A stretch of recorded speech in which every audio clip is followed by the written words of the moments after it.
Hello everyone, welcome to this class on derivatives in which we are covering chapter by chapter of John C. Hull. So in this class, we will be understanding what is put option, what are the payoff diagrams of put option for a long position and a short position, then what are different types of traders.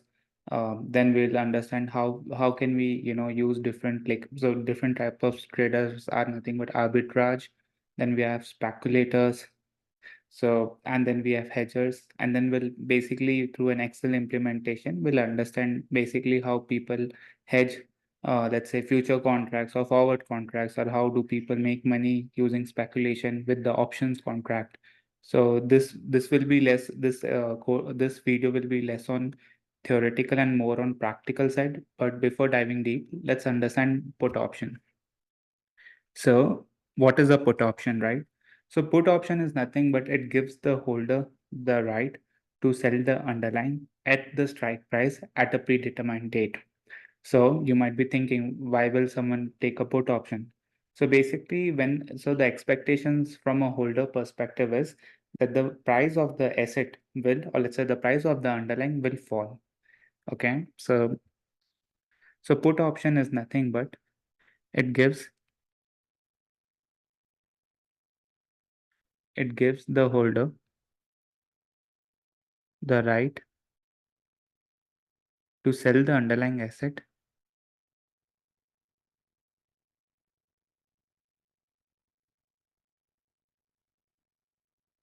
at a predetermined strike price,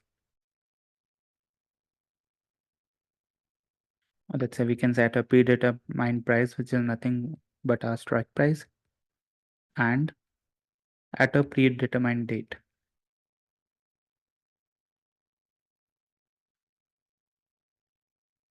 So this is what is a put option. Again, it's a right to the holder, but not an obligation. So if you see forwards and futures, those are obligations, but if you see options, it gives the right, but it is not an obligation. Okay. So if you see from a holder's perspective,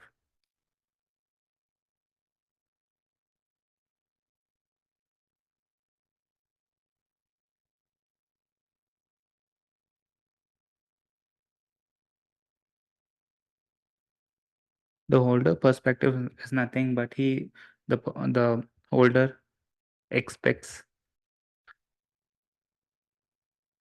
the price of the underlying asset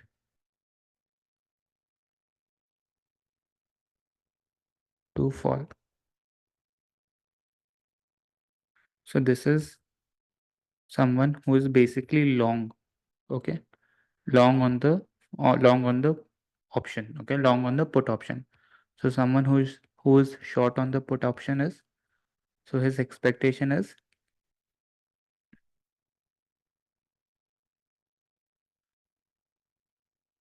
price of the underlying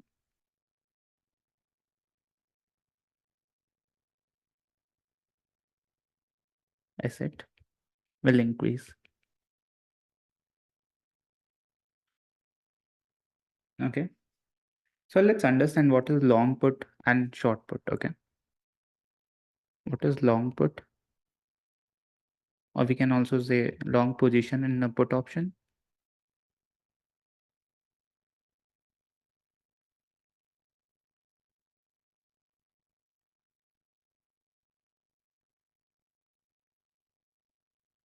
So if you see in the long, so when you are in a long position at a put option, it basically means that the holder of the option has the right to sell the underlying asset at a strike price.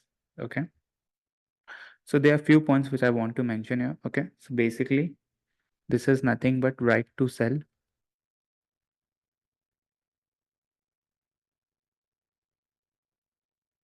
Now the holder has the right to sell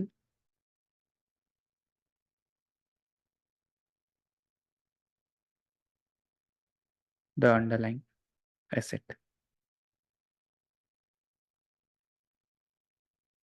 Now, see, because someone who's in a long position, as I discussed yesterday, always has to pay a premium, right?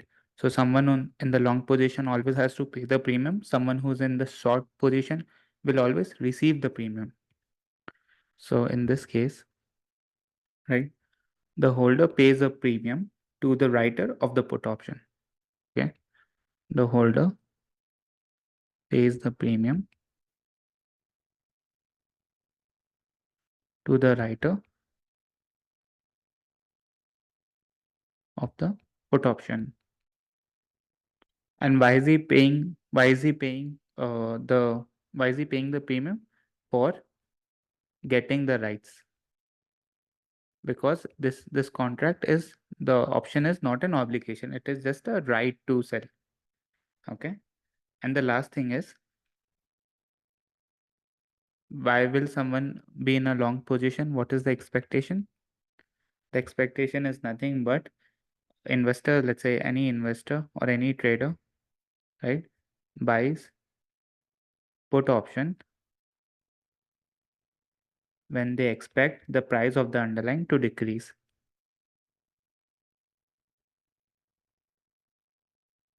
The price of underlying to decrease. Okay. So this was about the long position, right? Now, let's understand what is the payoff diagram for a long position. Okay. Or let's say we can say, what is the payoff diagram for a long put? Payoff diagram for long put.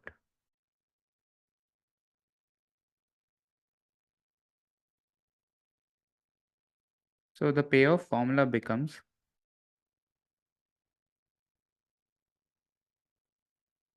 so the payoff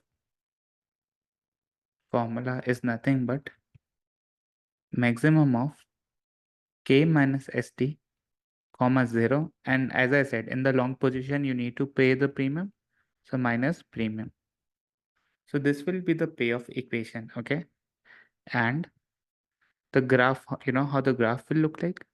So okay, so let me give a short example of how the graph will look like for a put option, right?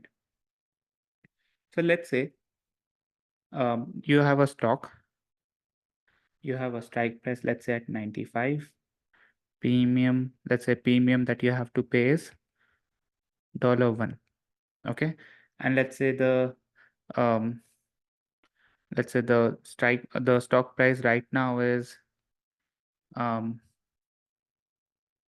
maximum. Okay, maybe okay, so okay, let me do one thing. Maybe I'll instead of writing this, right, I'll show you a Excel implementation, so that will be helpful for understanding, right? So basically the payoff diagram for a long position in a put option looks like this. Okay.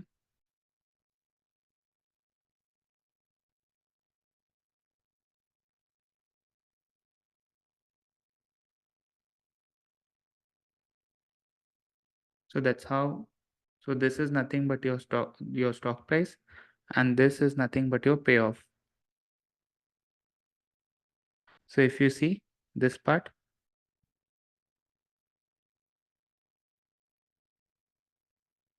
this will be your loss, right?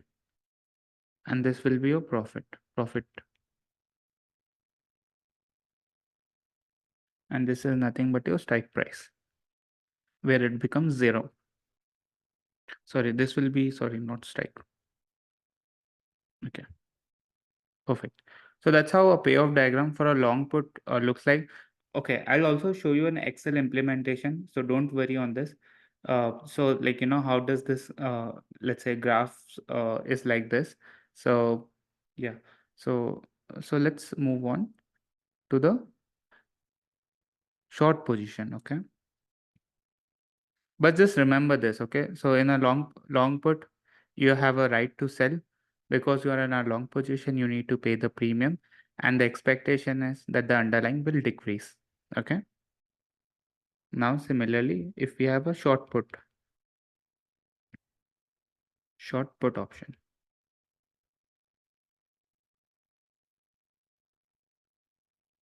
what do I mean by a short put? Okay, so basically, short put basically means you have an obligation to buy. See, as I said, that someone who's in a short position always need to obligate the contract. He like the person at the short position does not have a right to it has the obligation. So it can be either to buy or sell. But since we are in a put option, so the obligation is to buy. Okay. So in this, the writer. Okay, and also when we say, someone is in a short position, it is also referred to as a writer of the option. Okay, just remember this. So in this, the writer has the obligation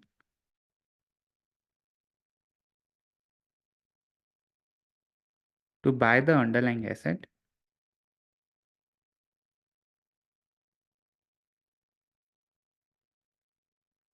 at the strike price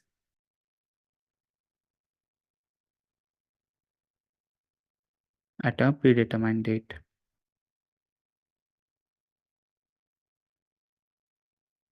right? So this is the first point. Second is premium is received in a short position. Okay, so if you see, the writer receives a premium from the buyer. Okay, the writer receives the premium from the buyer.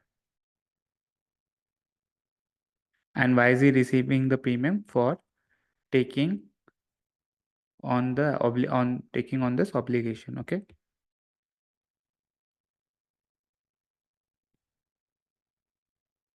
and then last is expectation is, if you see what is the expectation of the investor in the short position is that so when the investor, okay, when the investor write put option, so write basically means short. Okay, short, write put option, they expect the price of the underlying to increase.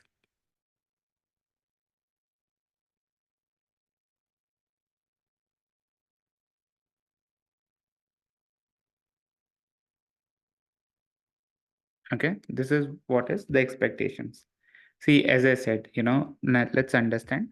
See, it is nothing but, it has the writer of the option, let's say the short put option, has an obligation to buy. Of course, since it's a short position, the premium is received, and of course, the expectation is the price of the underlying will increase. So let's understand what is the payoff formula and diagram. Okay, payoff diagram of short put.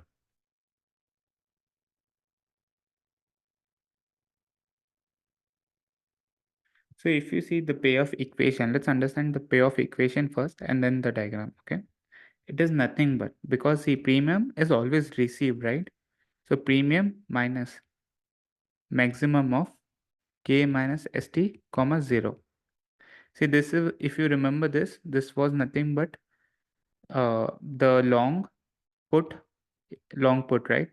If you see the above equation, this is coming from the long put. If you see this equation, right? This is nothing but it's coming here negative. As I said, long is always negative of short, or you can write it otherwise. And when you add it, it becomes 0. That's why it is called derivative is called zero sum game. Okay. So always remember the payoff equation is premium, because it's in a short position, the premium is received, negative of the maximum of k minus st comma 0. Now let's look at the payoff diagram. And also don't worry, because you might be thinking, how this payoff diagram, how's it coming? So I'll give you a practical example, and in that way you can understand it better. So if you see the payoff diagram will look something like this.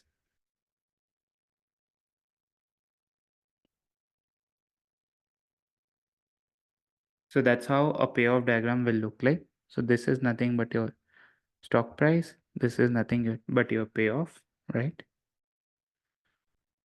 So if you see your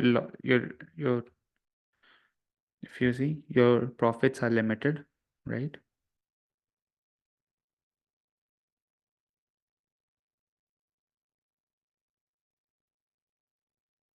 And this will be your losses. So, let me give you a practical example of how these diagrams came into existence using the above formula. But the important thing is just remember these formulas and using if you remember this formula, you can automatically plot the payoff diagram. So let me show you how to plot the diagram. Okay.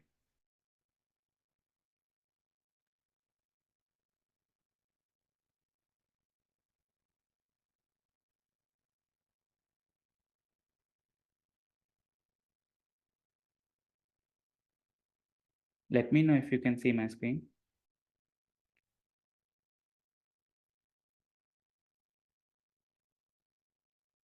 Yeah. Okay. Perfect. Okay. Yeah, perfect. See, someone who, as I said, someone who's in a long position in a put option, right? So his expectation is underlying will decrease, right? So if let's say we have this stock prices, at the maturity it can be anything, right, from 90 to 100. But let's say, the strike price we have fixed that okay, whatever the price is, right, will still buy this so sorry, that because it's in a long put position, so the holder has the right to sell this underlying, right? So so if you see, we have decided okay, we'll sell this at somewhere in this 95, right? So because why we are selling something, because we know that the expectation is that let's say the stock will decrease in the future. So that's why we are saying okay, let's not take a risk. Even if the stock decreases, I still want to sell it at 95, right? So let's say if we have because we know okay, we need to pay the premium. So assuming okay, the premium is $1. Okay. See now the pay the this is what is our payoff equation, that is maximum of k minus st comma 0, and because we are in a long position we need to pay the premium, right? So if you see, that's why D3 is nothing but our premium, right? So this is, so if you see right now, even though the stock was at 90, right? But we have already decided to sell this at 95. But we also have to pay the premium. So even though, it was at 90, we still made a profit of $4. Similarly, even if it is the let's say 3 months down the line, the stock price is 91, but we have already decided to sell at 95, so we still are making a profit of $3. But what if let's say the price of the stock goes up, right? Of course, because you can also go wrong in this contract, right? So as I said, I mean, see, because you are the holder, you are in a long position, right? So you can always back out of the contract. So when I say back out, I mean, okay, you will say okay, I do not want to exercise this contract, right? So let's say in this situation, right? So let's say if the stock price is 95, let's say if the stock price is 96, right? So okay, so you are saying okay, I decided to sell this stock at 95, but I'm from the market, I'm getting 96. What should I do? I mean, of course the answer is okay, let's not execute this contract, better to sell it in the market. Similarly, if you see this $100, right? If the stock price is $100 in the market, but you decide, but in the contract it was 95, right? So you will think, okay, I mean, of course you are getting more money from the market, so let's not execute the contract, right? So even though if you see, you are just losing $1 in this position, right?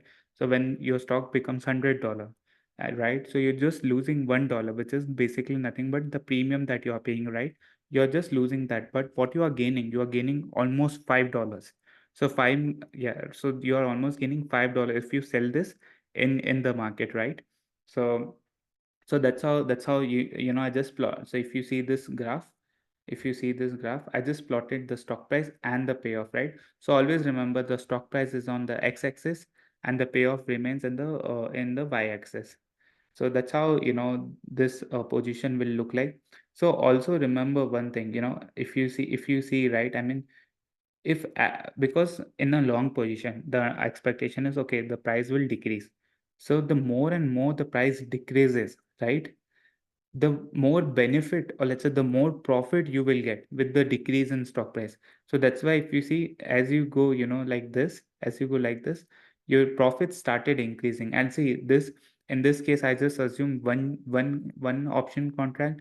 So let's say if you have more let's say, if you have, let's say, 200 option contracts, so of course your magnitude of your payoff will change. That's what, if you remember, we saw it here in yesterday's class, right? I mean, the payoff diagram will remain the same. It's just the magnitude of the payoff will change.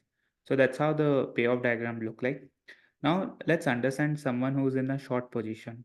Okay, so as I said, someone who's a short position will expect the price to go up, right? That is why the investor, or let's say the trader, is going in the short put position. So they are expecting the price of the underlying to increase. So let's say, right?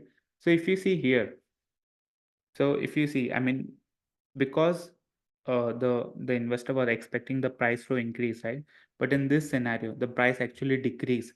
So even though, as I said, in the short position, it's an obligation, right? It's an obligation that that someone who's at a short position will have to execute the contract. So that's why if you see, the payoff is -4, which basically means that the investor who was at the short position, or let's say the trader who was at the short position, faced good amount of losses, right? So similarly, if you see this at 93, still if you see, right, I mean, because the investor was expecting the price to increase, right, but the price actually decreased. So still, if you see this payoff, it's actually, this uh, the investor actually had a good amount of loss. So I have in the payoff equation, right, if you see, I have nothing done, but it says that because you are in a short position, so you will receive the premium. So premium minus maximum of K minus ST comma 0. So I just dragged down the formula. So let's think, right? I mean, see, if you take this scenario, let's say 98. See, as you were expecting, right, the price, because you were expecting that the price will increase, and that's what, let's say, happened, right? So if you see, that's what happened. But at this position, 98 position, right? For an investor, it's a loss, right? For an investor, I mean, someone who's in a long position, for him it's a loss. So someone who's in a long position, let's see 98, right?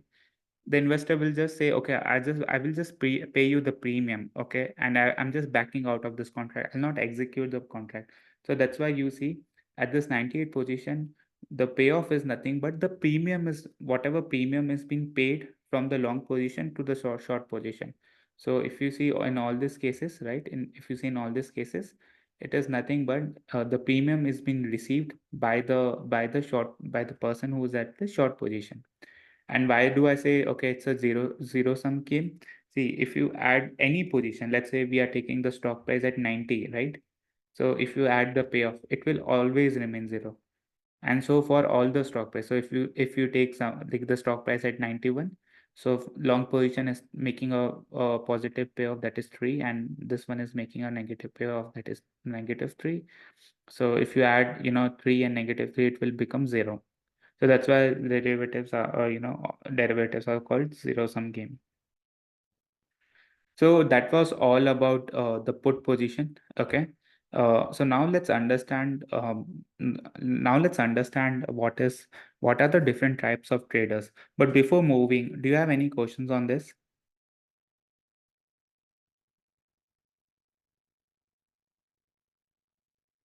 Okay, perfect. So let me go ahead and show you tell you what are the different types of traders that you see in the derivative market.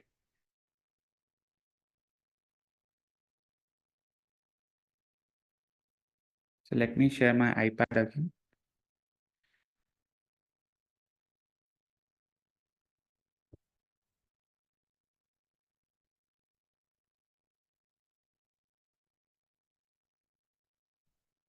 Okay, perfect.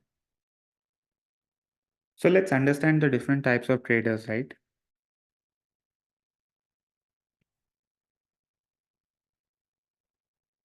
different types of traders that you see in the derivatives market.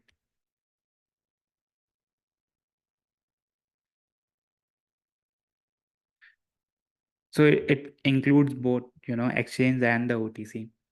See, I'll be very honest, derivative markets have been outstandingly successful.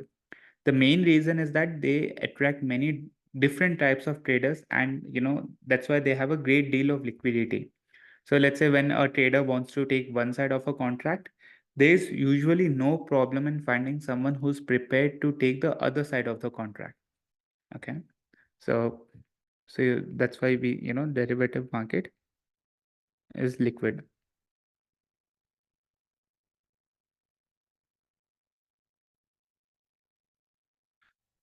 Because there are different types of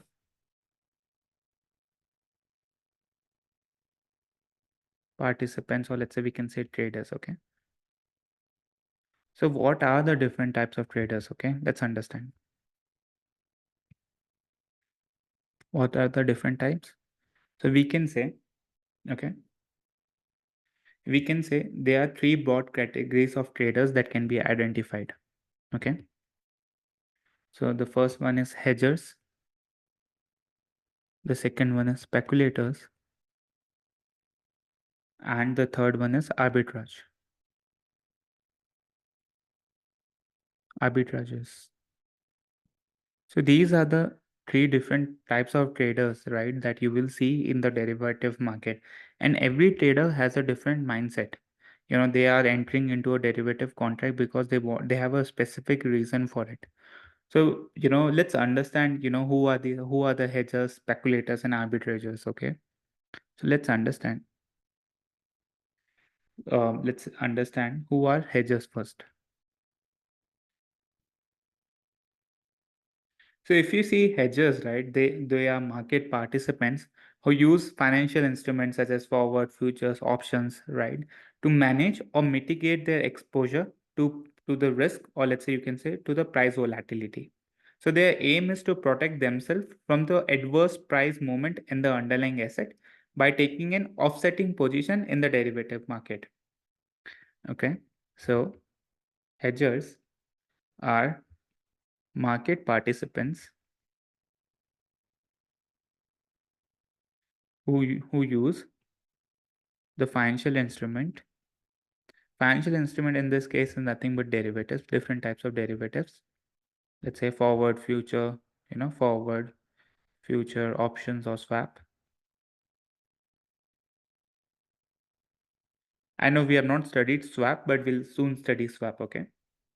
So basically, they participate, in this derivatives position, and their main aim is to mitigate their exposure to price volatility or risk.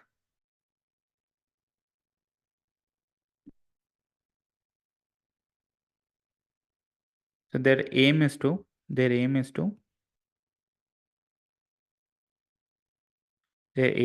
protect themselves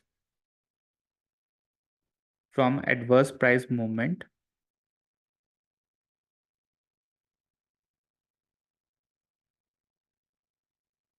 in an underlying asset. Okay.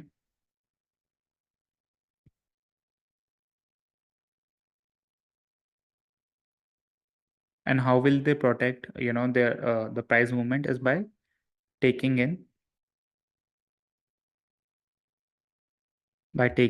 offsetting position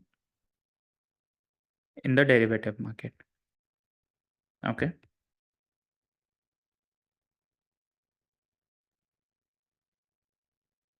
So let's take an example, right? I mean, that will help you understand this much better. See, just think of a farmer, right? So a farmer who anticipates selling a crop, so basically he will enter into let's say a future contract just to lock in the price, right? Protecting against the potential decrease. So let's take an example of farmer. So let's say a farmer what is he doing? He's basically entering into a forward contract, or sorry, a future contract. Okay. And why is he entering into a future contract? Just to lock in the price.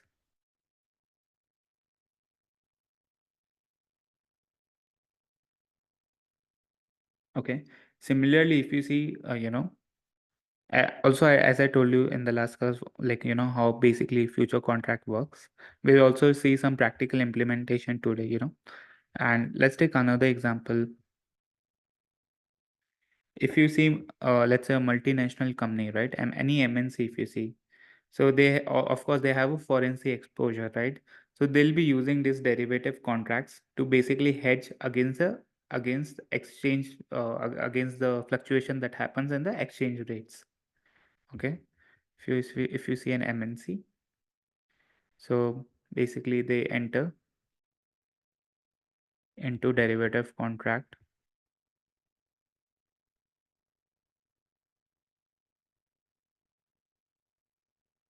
to lock in the price, or let's say, okay, they enter into the derivative contract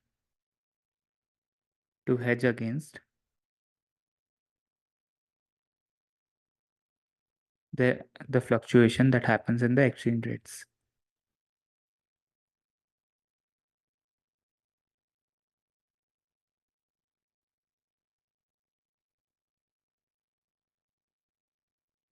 See, there are different hedging strategies. Sometimes, uh, sometimes someone what sometimes these if you see this, what I've written is, sometimes they take. So this is one way. You just take the offsetting position. This is another way. Enter into a future contract. This is another way. Just basically price uh hedge. I mean, you just lock in your exchange rates. So there are different hedging strategies also which different traders use, but the main role, right, the main role of hedger is to uh, basically mitigate the risk. That is how we basically, by mitigating the price volatility of the underlying asset. So that is the main aim of the hedger. So hedger is not trying to make money, or they're not trying to bet anything. The main aim is to hedge their position, that is to protect their position from the market fluctuation. So this is what an hedger is. Now let's understand um, what is a speculator.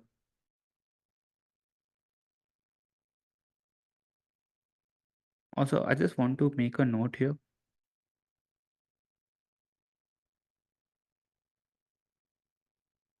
As I said, hedger is not trying to make money, but hedgers are trying to protect against market fluctuation.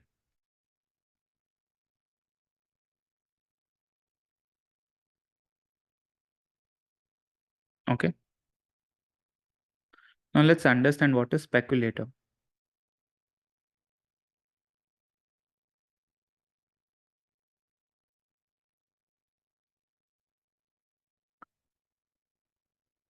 See, speculators are market participants whose main aim is to profit from the price movement in the financial market by taking on the risk. So they assume positions with the expectations of profiting from the future price changes. Okay. So basically, speculators are nothing but they take on bet. Okay. Like, okay, I'm taking on a bet that, okay, the price will increase, or let's say the price will decrease. So someone who's taking on a bet are called speculators. Okay. So speculators are market participants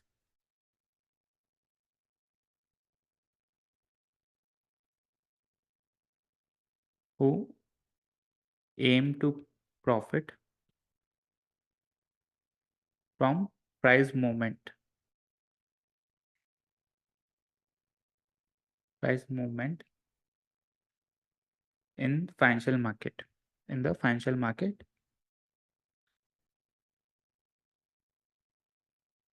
by taking on risk. So if you see, they are not trying to protect their portfolio. They are not trying to protect, or let's say hedge against the market fluctuation. Instead, they are trying to make profit, or they are trying to make money, right, with the fluctuations that is happening with the financial assets. Okay, so I'll give you a quick example, okay, for a better understanding. So if you see, a speculator may buy a future contract on a commodity such as oil with the belief that the price will increase. So if the price indeed rises, the speculator can sell the contract at a higher price and can realize a profit. Okay. So a quick example can be, if a speculator may buy, you know, a future contract on oil,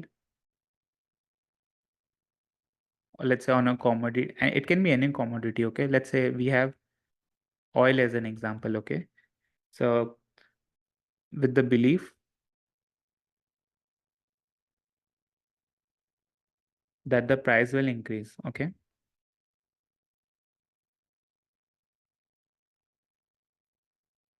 So if the price actually, if the price actually rises,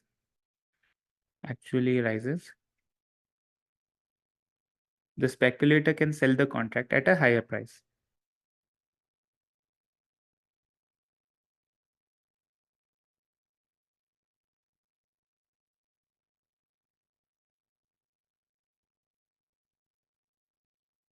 Okay. So now the speculators, if you see, speculators can be individuals, it can be an institutional investor, or it can be even a hedge fund seeking to generate returns or seeking to generate profits from the market fluctuations. So speculators can be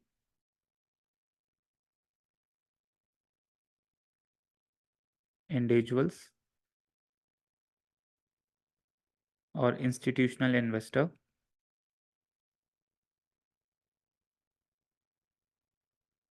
or let's say even a hedge fund seeking to generate returns from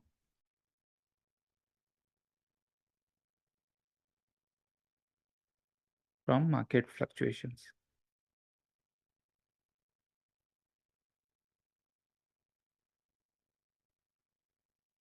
So unlike, if you see, unlike an hedger, speculators do not have an underlying exposure or asset to protect, right?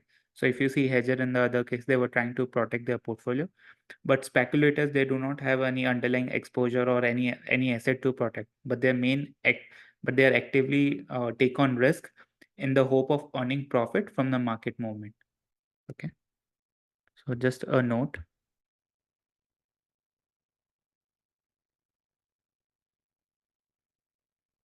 Unlike hedgers, speculators do not have an underlying exposure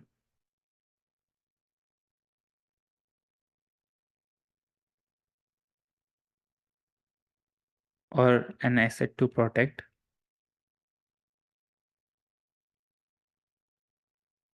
They actively take on risk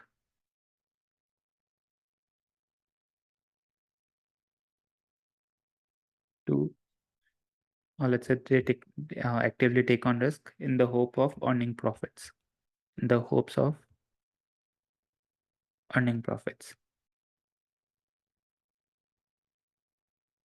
So this is about, hedgers and speculators. Now there is the third category of traders, that is arbitrageurs. Arbitrageurs. Now, who are they, right? See, arbitrageurs are again market participants who take advantage of price discrepancies, or you can say inefficiencies in different markets or related securities. So their aim is to make risk-free profit by exploiting these pricing imbalances.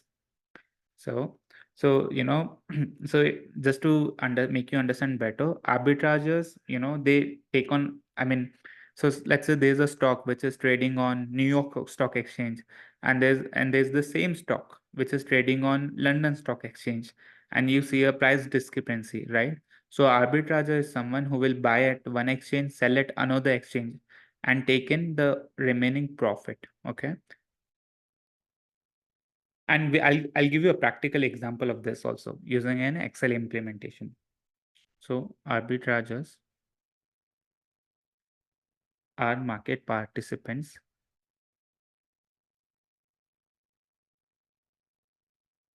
who take advantage of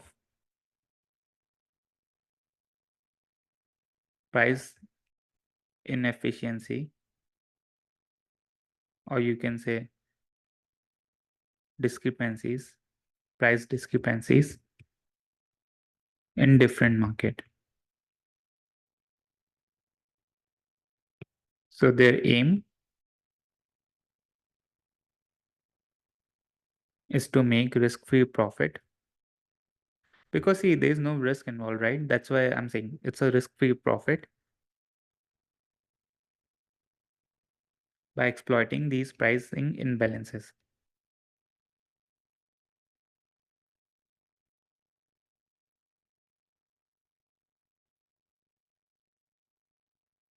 Okay. So when will you say, arbitrage opportunity is there? When will you say this? Okay. So you will say, okay, an arbitrage opportunity exists when the same asset, or let's say when the same asset trades at different prices in different markets. Okay. Or let's say you can say when the assets have the price discrepancies. So when will this happen? When the same asset are traded at different prices in different markets.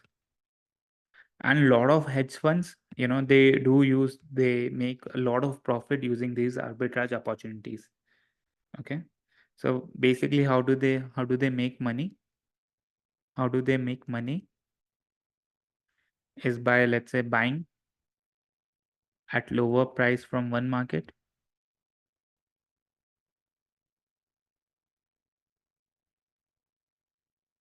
and selling at higher price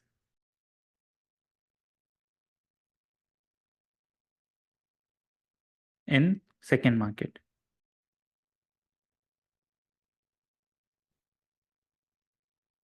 So this was all about, different types of traders. Just to revise it, there are three different types of traders. That is hedgers, speculators, arbitrageurs. Hedgers are someone who make money. Sorry, they are market participants and they are just trying to protect their portfolio against the adverse price fluctuations in the market. Speculators, on the other side, what they are trying to do, they are trying to take a bet on their position. Okay, so they are trying to take an extra risk and they are trying to generate profits. Arbitrage, on the other hand, what they are trying to do, they are trying to just check if there's any discrepancy in the price between different markets, and if it is there, they are just trying to lock in the profits. So they're just trying to buy, at a lower price from one market and sell at a higher price in the second market.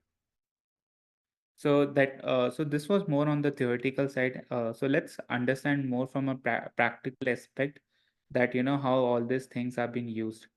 So I have created certain examples, and all these examples I have taken from John C. Hull. So you can, so once you read the John C. Hull book, chapter 1, you will see a similar example, right? So we'll be understanding how to hedge using a forward contract, how to speculate using a future contract, how to hedge against using an option, speculate using an option, and in the end, how basically arbitrage opportunity exists between the markets. So, let's understand example. Let's take the first example, okay? Someone, let's say a company is trying to hedge using a forward contract, okay? So let's say today, and as this is, example from the book. So let's say today is 3rd May 2016. So there are two companies in this particular example. We'll be talking about two different companies. So the first company is Importco. So basically, what Importco, the company Importco has to pay, um, 10 million euros on August 3. So that is, let's say this is today, let's say it's 3rd May. So 3 months from today, they have to pay 10 million euros. Okay. And if you see the USD and GBP rate, exchange rate in the 3-month forward contract is nothing but 1.4551. See, again, USD is nothing but US dollars, GBP is nothing but British pounds. Okay. So now since the company has to pay $10 million, right?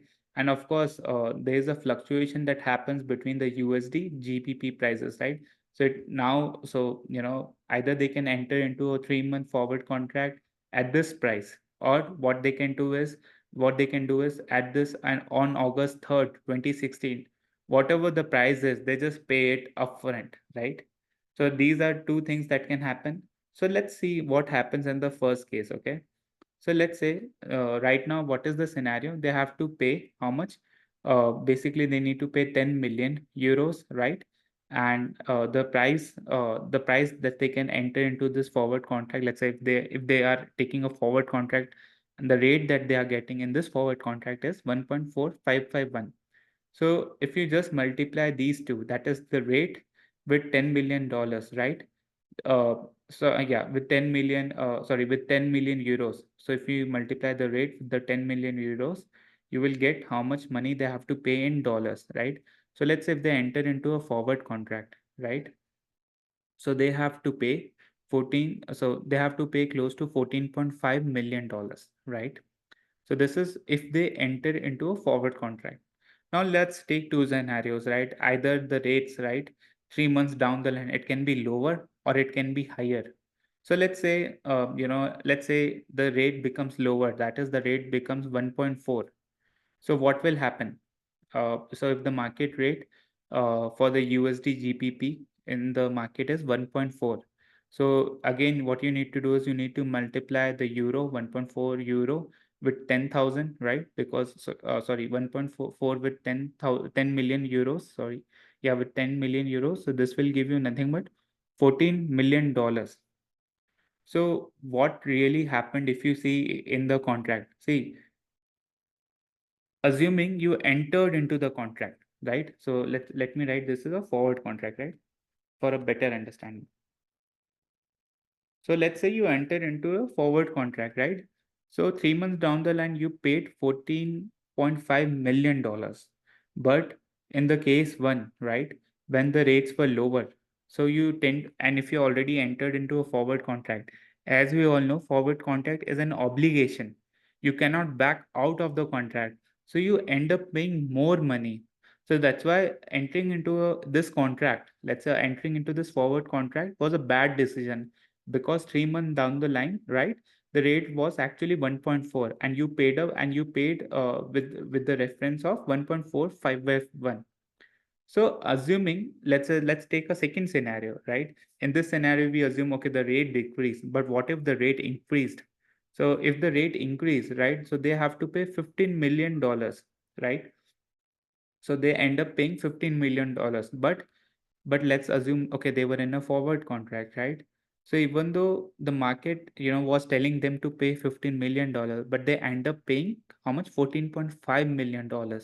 So this was, so basically they paid less, and that's why it's a good decision to enter into this contract, right? So if you see in case one, they end up if in case they would have in this contract, in the forward contract, right, they ended up paying more, whereas in the second scenario they ended up paying less. So let's take another example, okay? So this was more of on the import side, right? So let's take, okay, there's this another company which is Export Co, and they have to receive 30 million euros on August 3rd, 2016. That is 3 months from now. They have to receive $30 million. And right now the rate is nothing but 1.4547. The USD GBP rates are this as of now. So either they can, so when I say as of now, I mean, if they enter into a 3-month forward contract, they have to pay this much money, whatever the price is in the market, right?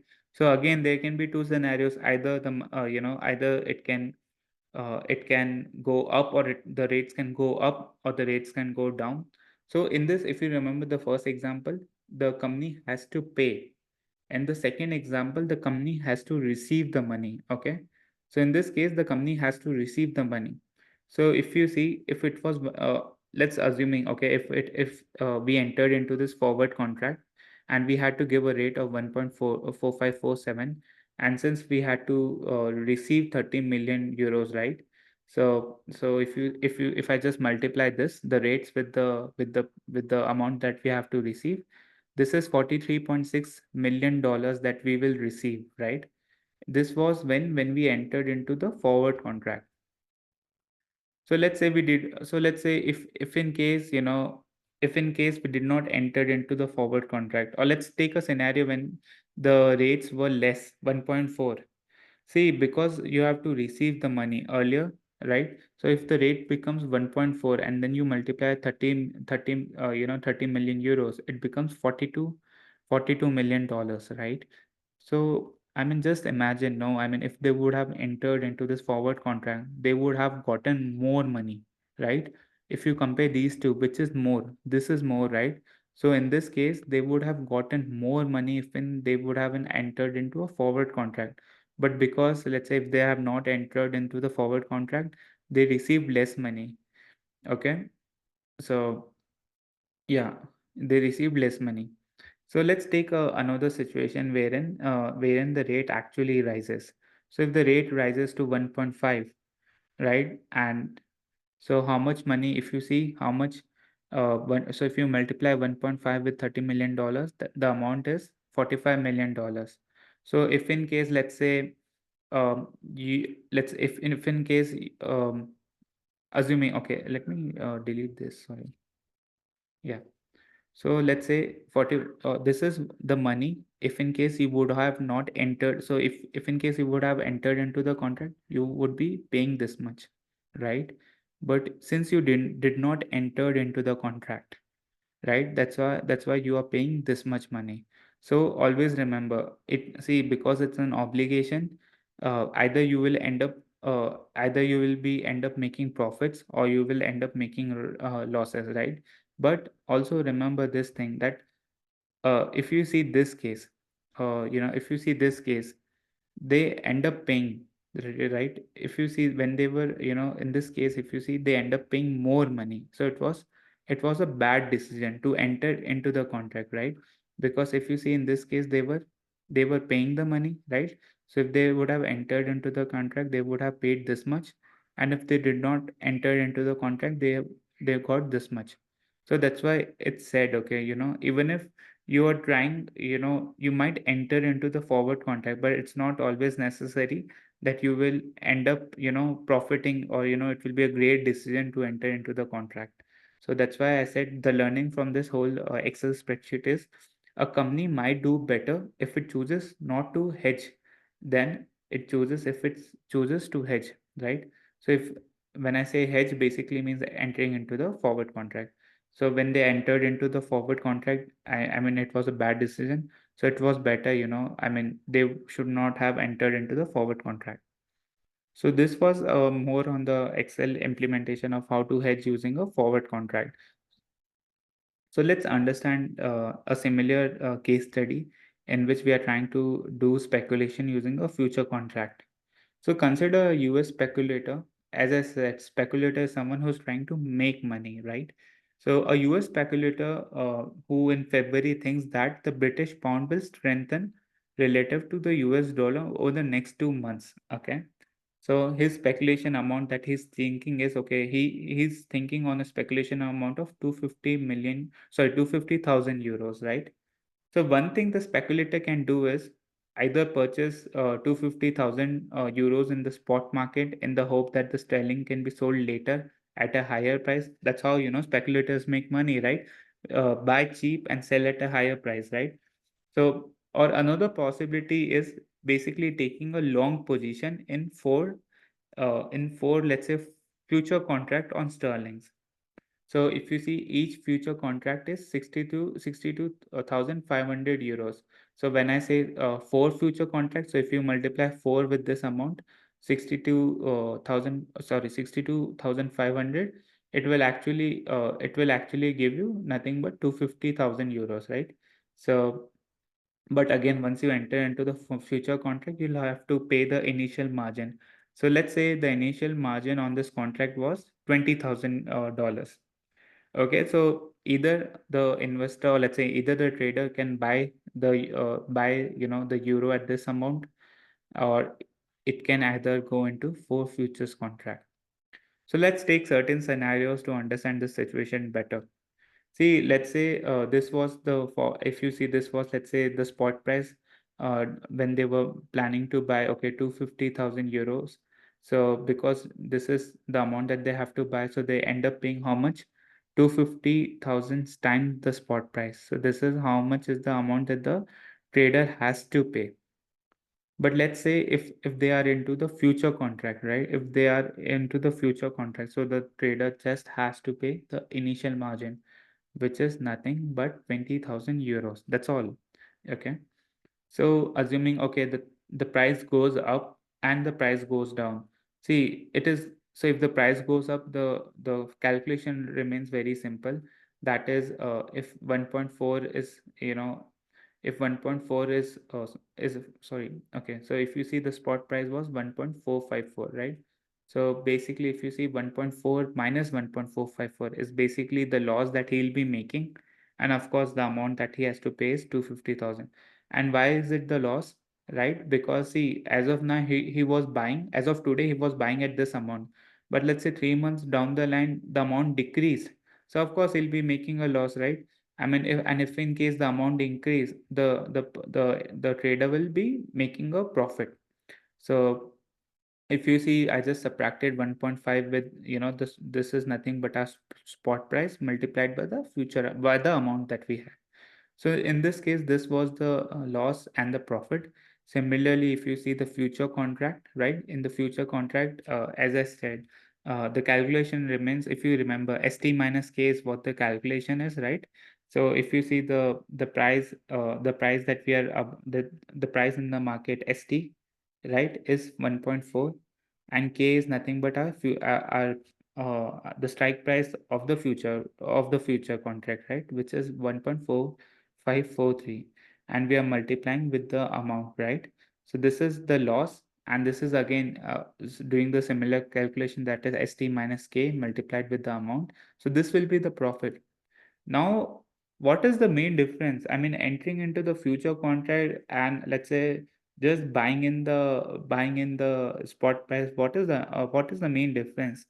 That's, see, if you see here, the amount of investment. So this was one strategy.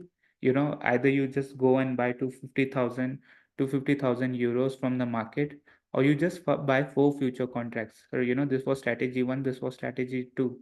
So what is the difference between these two strategies, right? So if you see this strategy, right, the person or the trader has to pay how much? 363 three yeah 363,000, almost like 363,500 dollars, right? So $363,000. But in this case, the trader has to pay just $20,000, just 20,000. And if you see the profits margin, they are just the same. Even the loss, they are just the same. So what will you as an investor or as a trader do? Will you put this much money, or will you put this money? Of course, we'll put this much money, right? Because in $20,000, if the risk profile and the risk and reward profile remains the same, of course, I'll go with strategy two, right? That's why, understanding this whole concept of derivatives becomes important for traders. Okay. So this was our second example. Any doubts in this example?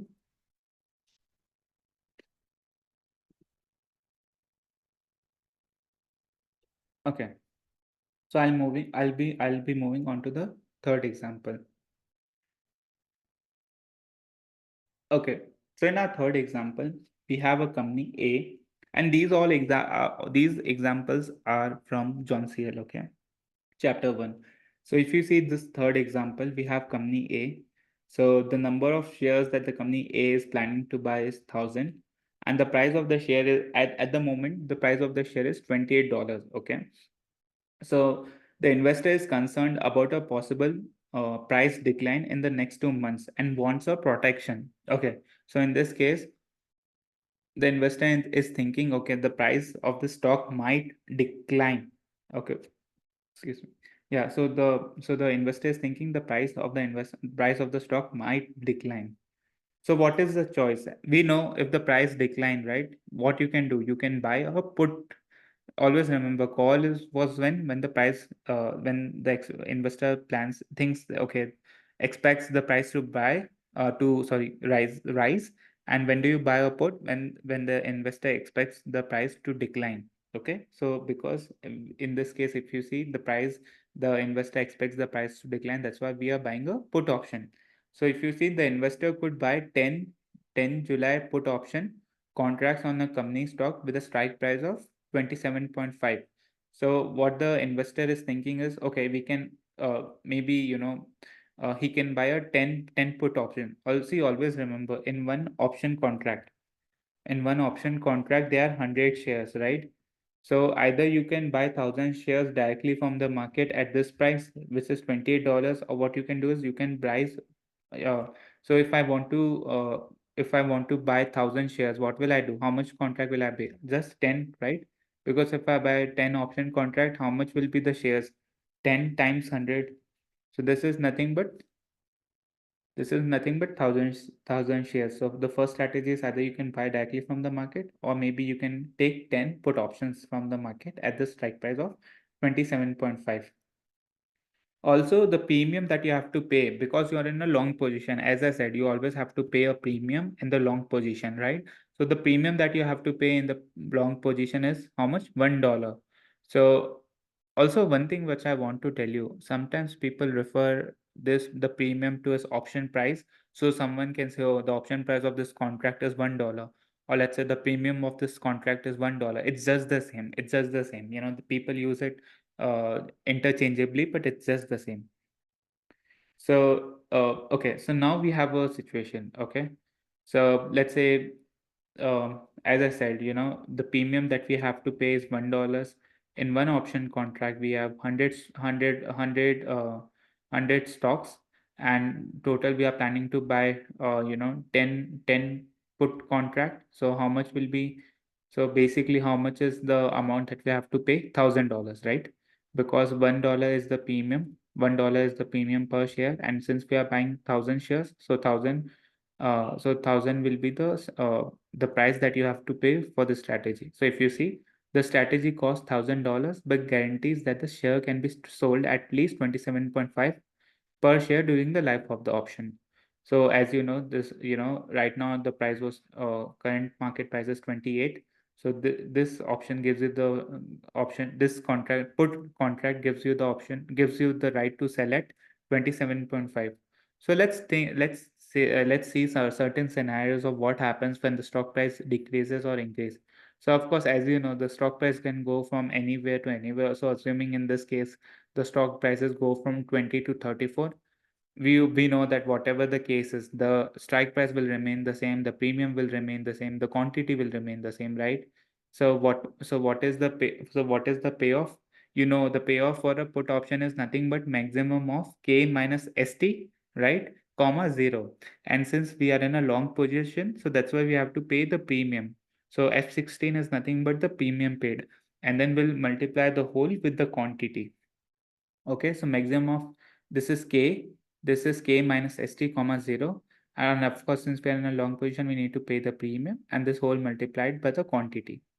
So we'll just drag down this formula, okay, to understand the payoff for the put option, right? And similarly, let's say if it was just the stock, let's say we did not take the put option, and we are just seeing, okay, how much value would it be if in case, will be buying the stock. So if you see, what I'm doing is, the stock price, let's say at the maturity, let's say 3 months down, or let's say 2 months down the line, can go to 20.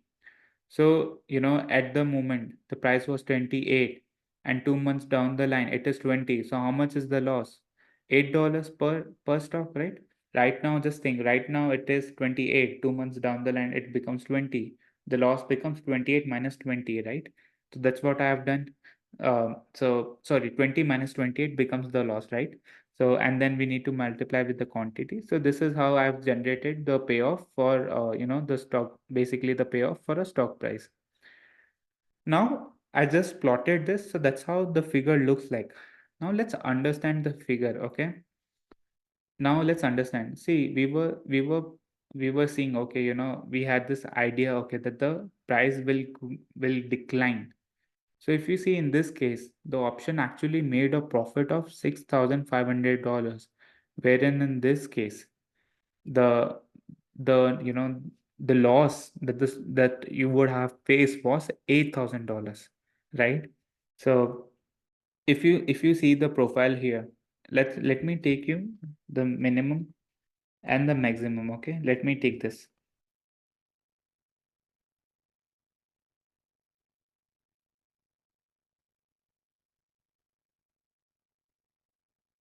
See, now you see, right? uh, in case of option, the minimum loss that we could have done was just $1,000, whereas in case of stock, the loss that we could have done was $8,000, 8,000. And similarly, the profit is almost just the same, right? Six, but instead it's more in the option, right? If you see, it's $6,500, whereas it's just $6,000 in the stock. So, I mean, if I ask you just simple math, I mean, if you see the risk reward, I mean, the risk is less, the reward is more. The risk is more, the reward is less. Of course, the option contracts, wins in this situation. That's why, people hedge their portfolio using an option contracts. Okay. So if you see in this graphical representation, right? So as the stock declines, if you see as the stock declines, the the payoff, the payoff increases, whereas if you see in the stock, it just decreases. So, and if you see this this second part of it, right? So what if the stock price increases? Let's say your assumption went wrong. Instead of declining the stock price, the stock price actually increased. Still, I mean, you are just making a loss of $1,000, while on the other side, I mean, even if the stock made a profit, but still you did not make a lot of loss in whereas in this case, in the first case, the stock made a loss of almost $8,000. So this is how this how why derivatives have become so much important for companies, for individual investors, institutional investors, right? Any questions on this spreadsheet?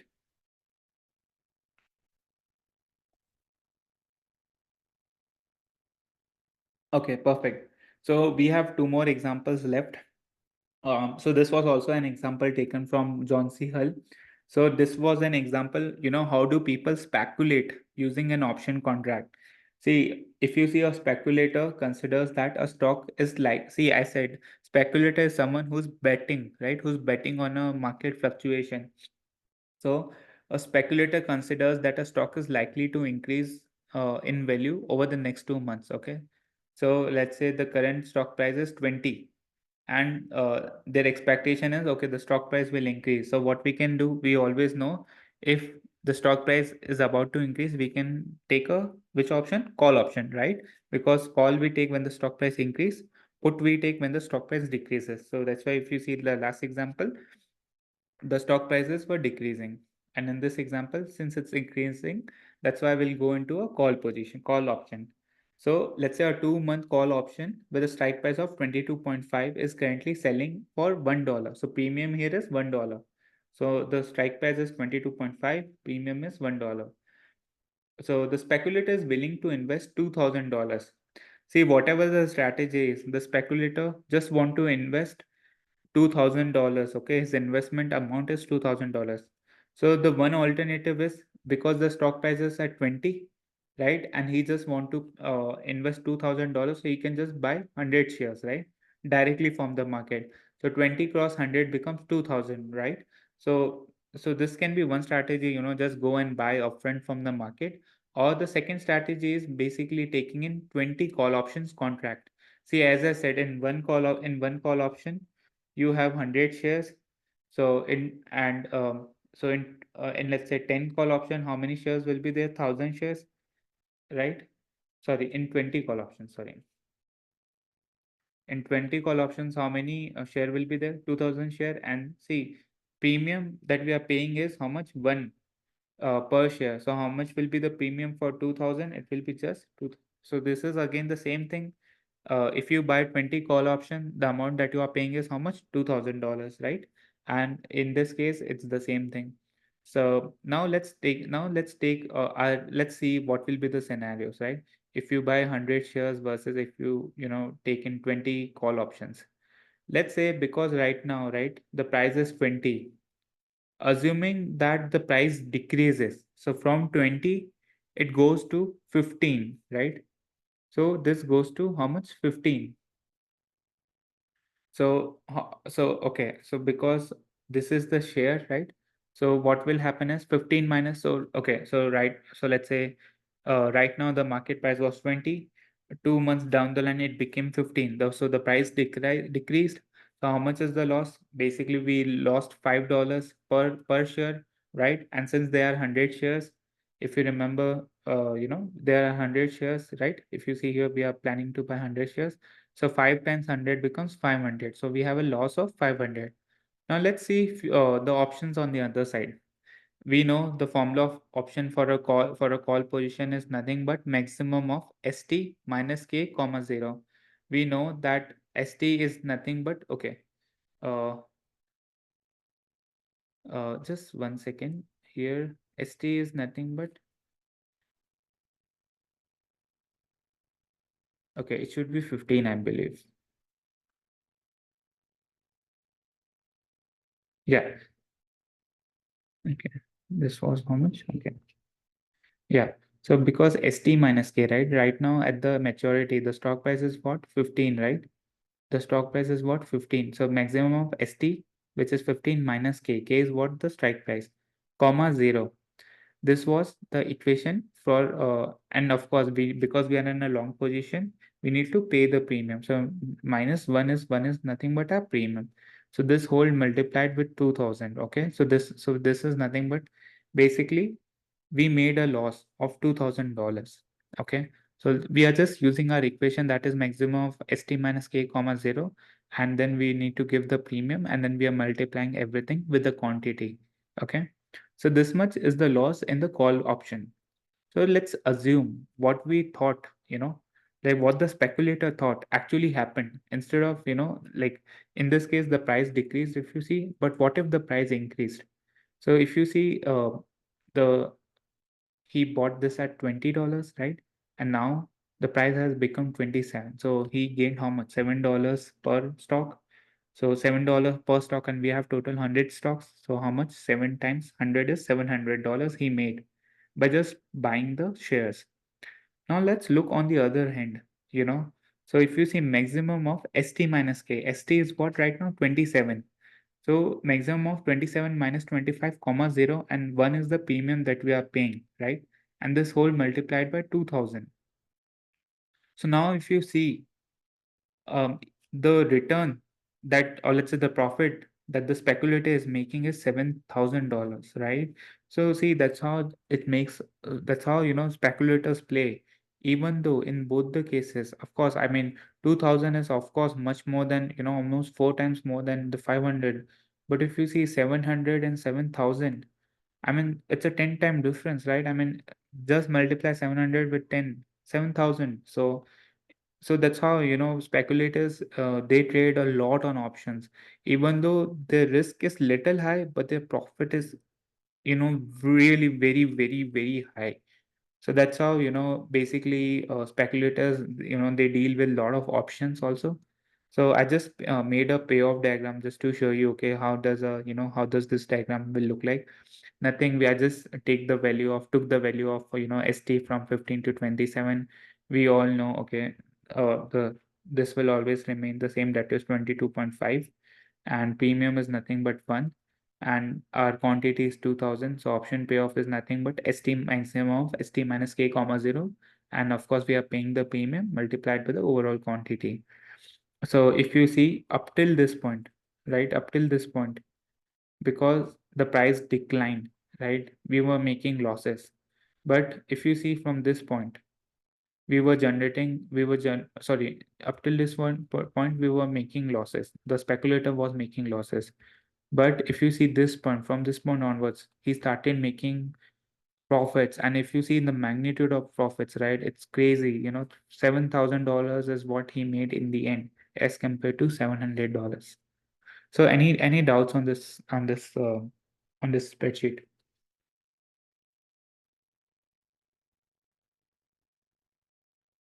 Okay, perfect. So this is the last example, arbitrages. So as I said, arbitrageurs, what they do is they basically make money by buying it in, buying the stock at lower price and selling the same stock at higher price. So they deal with two different markets, right? So if you see in this example, again, this example is from John C. Hull. So if you see, let us consider a stock that is traded on both the New York Stock Exchange and the London Stock Exchange, right? So suppose the stock price is $140 in New York Stock Exchange and Euro 100 in London Stock Exchange. And the exchange rate at this time is 1.43, $1.43 per pound. Okay, this is the exchange rate. So an arbitrager could, okay, so now if you see, the total share that the arbitrager is planning to buy is, if you see, 100 shares. So in London Stock Exchange, the price is 100 euros, and we know that, okay, the conversion is nothing but 1.43, right? So if you multiply the 100 times 1.43, this will basically give you in dollars how much is the same asset being traded in London Stock Exchange. And as we know, if you remember, in New York Stock Exchange, as I have written, that the same stock was being traded at $140. So if you see, there is a price difference, right, between London Stock Exchange and New York Stock Exchange, and how much is the difference? It's nothing but $3, right? So if you see, the difference is $3. So now, because this is $3 per stock, and the arbitrator was planning to buy 100 stocks. So this was how much the money he made was $300. And of course, there will be transaction cost that will be deducted. But let's remove that at one point and let's see only the calculation. So the arbitrage is making $300, right? So this is what how arbitrageurs make money. So few learnings from this is arbitrage opportunities, such as this one, what you see on the screen, does not exist for a very long period. Okay, so it happens for a very short time. And so as arbitrageurs buy the stocks in New York Stock Exchange, right? So the forces of supply and demand will cause the dollar price to rise. And when the prices rise, right? So similarly, as they sell the stock in the London Exchange, the sterling price will drive it down. So very quickly, the true price will become equivalent. So that's why I said, these opportunities are very short-lived. Even if as soon as some market participant, right, uh, took basically, let's say, some arbitrager basically booked in the profit, it will automatically decrease the price. So this 143 will either become 140, or this 140 will either become 143. So that's how short-lived these opportunities are. So that's why you see all these hedge funds, they write the codes in C++. What's the reason behind it? Because they want the implementation, or let's say the executions of their strategy to be very fast. Even they don't want to waste even a millisecond of time. So that's how arbitrageurs, they make money using the price discrepancies between the two markets. So that was all for today's video. Do you have any doubt as of now? Okay. Perfect. So thank you all for joining in, and please let me know if you have any other doubts. So any questions from you guys? Hey, Mehul, can you explain the hedging using forward? Okay. Yeah. So what do you want to understand in this? So what I'm trying to understand is how is the hedger like, trying to protect themselves from the movement in price? It was very clear in the hedging using options, but then here the hedging using forward, I'm just trying to understand. Okay, understood. See, the thing is, if you see the forward contract, just take this scenario, right? This third scenario. See, if if let's say the hedger entered into this forward contract, so they end up paying how much for this specific rate? They end up paying $14.5 million, right? But let's say, and this was because they entered into the forward contract, right? But let's say they entered, they did not do a forward contract, let's say. So what will happen is, and let's say the rate increases. So now the market rate is 1.5 euros. Okay. So, or let's say basically the USD GBP rate is 1.5. So with this rate, how much money they will pay? They will pay $15 million, right? But if think no, I mean, if they would have entered into this forward contract with this specific rate, they would have paid this much money. But since they did not enter into the forward contract, they paid this much. So how did the hedgers how did they protect their portfolio? The hedgers, if they would have entered into this forward contract, right? They would have just paid this much, but now if they do not enter into the contract, they'll have to pay this much. So once they enter, they are paying less amount. Okay. So when I say pay less, it is when they have entered into this forward contract. And when I say here they pay more, when the idea is when they have entered into the forward contract. Got it. Okay. So did you understand this? Yes, got it. Thank you. Yeah, perfect. Any other questions? Okay, perfect. Thank you all for joining in today.